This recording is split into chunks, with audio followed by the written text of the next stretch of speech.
Kalau kemarin kita telah menceritakan hewan mitologi Islam yang berbentuk seekor burung raksasa, kali ini kita akan menceritakan kisah tentang seekor hewan juga. Kali ini hewannya jauh lebih besar dari burung itu.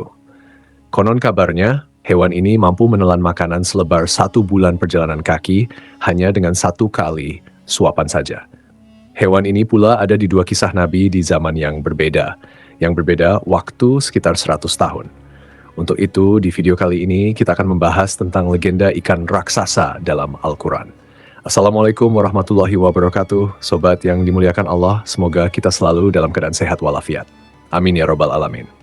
Berbicara tentang ikan raksasa yang disebut dengan ikan Nun, maka pembahasan itu tak akan bisa terlepas dari kisah seorang nabi yang bernama Nabiullah Yunus alaihi salam.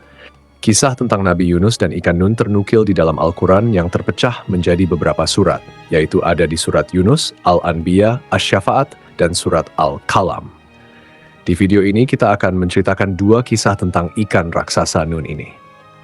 Yang pertama, ketika ikan Nun hidup di zaman Nabi Yunus alaihissalam, dan yang kedua ketika ikan Nun yang sama muncul di zaman Nabi Sulaiman alaihissalam. Nah, sekarang kita akan mengisahkan tentang ikan Nun yang hidup di zaman Nabi Yunus alaihissalam. Kisahnya begini, teman-teman. Nabi Yunus memiliki ayah yang bernama Amitai atau yang lebih dikenal dengan Mata. Jadi nasabnya adalah Yunus bin Mata. Dan ibunya bernama Rifka. Nabi Yunus atau dalam bahasa Ibraninya beliau dikenal dengan nama Yonah yang memiliki arti merpati. Di dalam Al-Quran sendiri, nama Yunus disebutkan sebanyak 4 kali dan sekali beliau disebutkan dengan julukan Zunnun. Itu dalam berbahasa Arab yang memiliki arti yang dari perut ikan. Terdapat beberapa perbedaan tentang pada abad keberapa Nabi Yunus ini hidup. Ada yang bilang abad ke-7 sebelum Masehi, ada pula yang bilang ke-8 atau abad ke-9 sebelum Masehi. Tapi yang tercatat pada sejarah saat ini, Nabi Yunus adalah seorang nabi dari kerajaan Israel atau Samaria pada kisaran abad ke-8 sebelum Masehi dan hidup pada masa kekuasaan Raja Samaria Yerobeam bin Yoas. Beliau disebutkan berasal dari Palestina, yang saat itu disebut dengan negeri Syam. Nabi Yunus ini diutus setelah masa Nabi Ilyas dan Ilyasa berakhir. Uniknya, lokasi dakwah beliau bukanlah di tanah kelahirannya, melainkan di tempat yang jauh dari Syam atau Palestina. Nabi Yunus diutus Allah Subhanahu wa Ta'ala kepada kaum yang bernama Ninawa. Ada juga yang menyebutkan dengan nama Niniwe. Kaum Ninawa ini terletak di daerah Mosul, yang saat ini berada di negara Irak. Berarti jatuhnya waktu itu Nabi Yunus adalah seorang pendatang di negeri Ninawa tersebut. Saat itu di negeri Ninawa ini ada sebuah kebudayaan atau tradisi turun-temurun, yaitu menyembah patung-patung, alias mereka saat itu kufur dengan menyembah berhala. Makanya diutuslah Nabi Yunus ini yang datang jauh-jauh dari Syam ke Irak untuk mendakwahi penduduk Ninawa supaya mereka bertauhid dan menyembah hanya kepada Allah Subhanahu wa Ta'ala saja. Berhari-hari, berbulan-bulan dan bahkan bertahun-tahun didakwahi, penduduk Ninawa tak mau juga meninggalkan berhala-berhala mereka. Karena begini teman-teman, alasan kenapa penduduk Ninawa ini tak mau meninggalkan berhalanya adalah mereka sudah puluhan bahkan ratusan tahun menyembah berhala, tapi tak ada azab yang datang kepada mereka seperti kaum-kaum terdahulu. Mereka ini telah mendengar kisah kaum-kaum terdahulu yang dibinasakan Allah Subhanahu wa Ta'ala karena menyembah berhala. Artinya, mereka ini tahu bahwasannya yang mereka lakukan selama ini adalah salah, tapi ini malahan nunggu azab dulu baru mau tobat. Nah, jadi ketika itu seluruh orang dari kaum ini tak mau mendengar seruan dari Nabi Yunus alaihissalam. Terlebih lagi Nabi Yunus adalah seorang pendatang, bukan orang yang berasal dari kampung situ. Mereka malahan menganggap Nabi Yunus sok tahu dan tak percaya sedikit pun risalah yang dibawakan beliau. Beliau dikisahkan bahwasanya Nabi Yunus ini mendakwahi mereka selama 33 tahun lamanya. Dan selama itu pula dari sekian banyak penduduk Ninawa, hanya 2 orang saja yang mempercayai Nabi Yunus alaihi salam. Setiap harinya Nabi Yunus hanya mendapatkan ejekan dan tertawaan dari orang-orang itu. Bahkan dari mereka ada yang berkata, "Sudahlah Yunus, urusi saja hidupmu sendiri.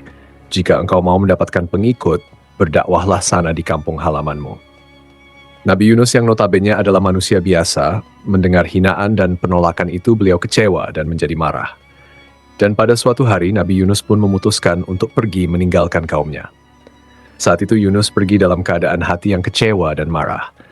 Beliau berjalan menuju sebuah dermaga dan meminta izin untuk menumpang di sebuah kapal, yang padahal kapal tersebut sudah kelebihan muatan. Namun, nahkoda kapal tersebut tetap mengizinkan Nabi Yunus untuk ikut di kapal itu. Dan ingatlah kisah Zunnun atau Yunus ketika dia pergi dalam keadaan marah, lalu dia menyangka bahwa kami tidak akan menyulitkannya. Maka dia berdoa dalam keadaan yang sangat gelap, tidak ada Tuhan selain Engkau, Maha Suci Engkau. Sungguh aku termasuk orang-orang yang zalim. Al-Quran Surat Al-Anbiya, ayat ke-87 sampai 88. Tak lama berselang setelah kepergian Nabi Yunus alaihissalam, tiba-tiba tanda-tanda azab Allah Subhanahu wa Ta'ala pun muncul kepada kaum Ninawa yang ditinggalkan beliau. Saat itu tiba-tiba langit berubah menjadi merah, yang jika dilihat saat itu langit seperti kobaran api yang membara. Orang-orang Ninawa pun menjadi ketakutan. Mereka baru sadar akan peringatan dari Nabi Yunus alaihissalam. Tapi apa daya, saat itu Nabi Yunus telah meninggalkan mereka. Mereka pun bingung ketika itu harus minta tolong kepada siapa. Dan mereka pun kembali teringat kepada nasib orang-orang yang tidak bertakwa seperti mereka, yang dibinasakan Allah Subhanahu wa Ta'ala pada zaman dahulu. Menurut tafsir dari Ibnu Katsir dijelaskan, warga Ninawa ketika itu menyadari kesalahannya karena telah menghina Yunus dan telah mendustakan risalah yang dibawanya. Di saat langit berubah merah, seluruh penduduk Ninawa pergi ke hamparan padang pasir, dan mereka pun mulai berdoa dan meminta pengampunan kepada Allah Subhanahu wa Ta'ala. Mereka disebut berdoa selama 40 malam, dan akhirnya Allah Subhanahu wa Ta'ala berkenan memberikan pengampunan dan membatalkan azabnya. Teman-temanku seiman, kita kembali ke cerita Nabi Yunus yang menaiki kapal. Nah, setelah kapal yang ditumpangi Nabi Yunus telah berada di tengah lautan atas izin Allah Subhanahu wa Ta'ala, ketika itu terjadi badai yang cukup besar hingga kapal terhantam gulungan-gulungan ombak besar. Kapal pun ketika itu terombang-ambing dan mulai ada beberapa bagian kapal yang rusak karena terkena gelombang besar. Kapal yang ditumpangi Nabi Yunus ini perlahan-lahan mulai terlihat akan tenggelam. Lalu nahkoda dan orang-orang yang ada di kapal itu pun mulai berpikir bagaimana caranya supaya kapal mereka tidak tenggelam. Akhirnya mereka putuskan untuk membuang semua barang bawaan mereka di kapal itu demi mengurangi beban kapal supaya kapal itu bisa stabil lagi. Nah, setelah semua barang telah dibuang, kapal itu mulai sedikit stabil. Tapi masalahnya adalah pengurangan beban masih dirasa kurang karena kapal masih terus tenggelam. Dan kalau dibiarkan, seluruh orang di kapal itu akan mati tenggelam. Akhirnya mereka pun memutuskan untuk membuat sebuah undian. Siapapun orang yang namanya keluar di undian itu, maka dia harus dilempar keluar dari kapal. Ternyata teman-teman, nama pertama yang keluar di undian itu adalah Nabi Yunus alaihissalam. Tapi orang-orang ketika itu merasa tak tega kalau harus melempar Nabi Yunus ke lautan karena dia adalah pria terhormat. Lalu orang-orang pun mulai melakukan pengundian ulang. Lagi-lagi yang keluar nama Nabi Yunus alaihissalam. Bahkan di undian ketiga kali pun yang keluar tetaplah nama Nabi Yunus. Akhirnya melihat namanya keluar 3 kali secara berturut-turut, tanpa perlu diminta Nabi Yunus pun langsung melompat keluar kapal dan menceburkan diri ke lautan lepas. Abdullah bin Mas'ud melalui riwayat Ibnu Katsir menceritakan bahwa tak lama setelah Nabi Yunus terjun ke laut, tiba-tiba ada seekor ikan besar datang. Kemudian ikan itu menelan secara utuh tubuh Nabi Yunus. Setelah menelan Nabi Yunus, ikan besar itu langsung pergi ke dasar lautan dengan Nabi Yunus berada di dalam perutnya atas izin Allah Subhanahu wa Ta'ala. Tak sedikit pun Nabi Yunus terluka akibat insiden itu. Namun sesaat ketika Yunus ditelan, beliau kaget dan sempat pingsan beberapa saat. Nah, setelah sadar, beliau mengira dirinya sudah mati. Namun begitu mengetahui tubuhnya tak terluka sedikit pun, Nabi Yunus langsung bersyukur dan berdoa di dalam keadaan gelap gulita itu. Mendengar doa dari Nabi Yunus alaihissalam, kemudian Allah Subhanahu wa Ta'ala memaafkan Nabi Yunus, yang sejatinya Allah Subhanahu wa Ta'ala berencana untuk mengurung Yunus hingga hari kiamat. Namun karena doanya tersebut, akhirnya Allah Subhanahu wa Ta'ala mengeluarkan Nabi Yunus dari dalam perut ikan itu. Dan sungguh Yunus benar-benar termasuk salah seorang rasul. Ingatlah ketika dia lari ke kapal yang penuh muatan, kemudian dia ikut diundi, ternyata dia termasuk orang-orang yang kalah dalam undian. Maka dia ditelan oleh ikan besar dalam keadaan tercela. Maka sekiranya dia tidak termasuk orang yang banyak berzikir, bertasbih kepada Allah, niscaya dia akan tetap tinggal di perut ikan itu sampai hari kebangkitan. Al-Quran Surat As-Saffat ayat ke-139 sampai 144. Yang jadi pertanyaannya adalah, apakah jenis ikan besar yang menelan Nabi Yunus itu? Ada riwayat yang mengatakan ikan itu adalah ikan paus. Tapi di Al-Quran sebenarnya tidak dijelaskan secara rinci tentang jenis ikan tersebut. Al-Quran hanya menyebutkan dengan ikan besar. Jadi di sini ada dua kemungkinan teman-teman. Yang pertama, benar kalau ikan itu adalah ikan paus. Sementara yang kedua, mungkin saja itu adalah ikan jenis lain yang memang khusus Allah Subhanahu wa Ta'ala ciptakan untuk menguji Nabi Yunus alaihissalam. Teman-temanku seiman, singkat cerita, ikan besar yang menelan Nabi Yunus itu pun menepi ke pinggir sebuah pantai. Lalu Nabi Yunus dimuntahkan oleh ikan ini dalam keadaan tetap hidup. Namun ketika itu, kondisi Nabi Yunus ketika itu sangat memprihatinkan. Beliau jatuh sakit dan badannya sangat lemah, karena selama di dalam perut ikan beliau kekurangan makanan dan minuman. Ditambah lagi, pulau tempat dia terdampar itu adalah pulau yang memiliki tanah yang tandus. Jadi cukup sulit untuk mencari makanan. Tapi teman-teman, Allah Subhanahu wa Ta'ala lagi-lagi menolong utusannya ini. Atas izin Allah Subhanahu wa Ta'ala, di sekitaran pulau itu tumbuh sebuah pohon semacam pohon labu. Dan Yunus memakan buah dari pohon tersebut sampai badannya kembali membaik seperti sedia kala. Kemudian kami melemparkan dia ke daratan yang tandus, sedang dia dalam keadaan sakit. Kemudian untuk dia, kami tumbuhkan sebatang pohon dari jenis labu. Dan kami utus dia kepada 100.000 orang atau lebih sehingga mereka beriman. Karena itu kami anugerahkan kenikmatan hidup kepada mereka hingga waktu tertentu. Al-Quran Surat As-Saffat ayat ke-145 sampai 148. Kisah kedua yang berhubungan dengan ikan nun ini berasal dari sebuah kitab yang berjudul Kitab Durratun Nasihin, karya dari Syekh Utsman bin Al-Hasan bin Ahmad Asy-Syakir Al-Kaubawi. Kisahnya begini teman-teman. Nabi Sulaiman adalah seorang nabi sekaligus raja yang sangat sukses. Sebagai raja, Nabi Sulaiman memiliki kekayaan yang luar biasa banyak. Diceritakan dalam literatur, bahkan dalam Al-Quran yang menjelaskan tentang kekayaan Nabi Sulaiman alaihi salam yang jumlah hartanya sangat melimpah. Banyak ulama berpendapat Nabi Sulaiman adalah manusia paling kaya yang pernah Allah Subhanahu wa Ta'ala ciptakan. Walaupun diberi harta yang melimpah, Nabi Sulaiman tetap seorang hamba yang selalu taat dan beriman kepada Allah Subhanahu wa Ta'ala. Dengan harta yang begitu banyak itu, Sulaiman tidak pernah sombong dan pelit. Dan dia terkenal sebagai raja yang sangat senang sekali bersedekah. Pada suatu hari, terpintas di benaknya waktu itu, Nabi Sulaiman ingin memberi makan semua makhluk hidup di muka bumi ini, termasuk hewan di darat, di laut, dan di udara.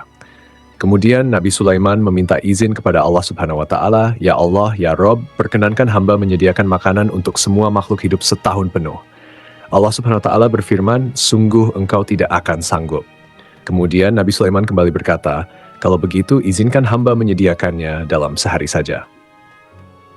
Akhirnya, ketika Nabi Sulaiman telah mengantongi izin dari Allah Subhanahu wa Ta'ala, Nabi Sulaiman langsung memerintahkan pasukannya, baik dari kalangan jin dan manusia. Mereka ditugaskan untuk mendata semua makhluk yang ada di muka bumi. Setelah selesai mendata jumlah seluruh makhluk hidup yang akan diberi makan, maka mereka pun mulai memasak dan mengumpulkan berbagai macam makanan. Nah, makanan yang telah masak dan jadi, itu mereka letakkan di sebuah padang pasir yang sangat luas. Jadi teman-teman, demi memenuhi kebutuhan makan seluruh makhluk hidup ketika itu, mereka menyiapkan makanan selama 40 hari penuh dan mengumpulkan seluruh makanan itu di sebuah padang pasir, hingga diceritakan panjang dari makanan itu adalah 1 bulan perjalanan kaki dan lebarnya juga sama. 1 bulan perjalanan kaki. Itu sungguh hidangan makanan yang luar biasa banyak. Selama mereka menyiapkan makanan ini selama 40 hari, Nabi Sulaiman telah memerintahkan angin untuk tidak berhembus di padang pasir itu karena ditakutkan makanan yang ada di situ jadi rusak dan hilang. Ketika hidangan makanan itu telah siap untuk disantap, lalu Allah Subhanahu wa Ta'ala bertanya kepada Nabi Sulaiman, "Makhluk manakah yang akan memulai memakan hidangan yang engkau sediakan ini?"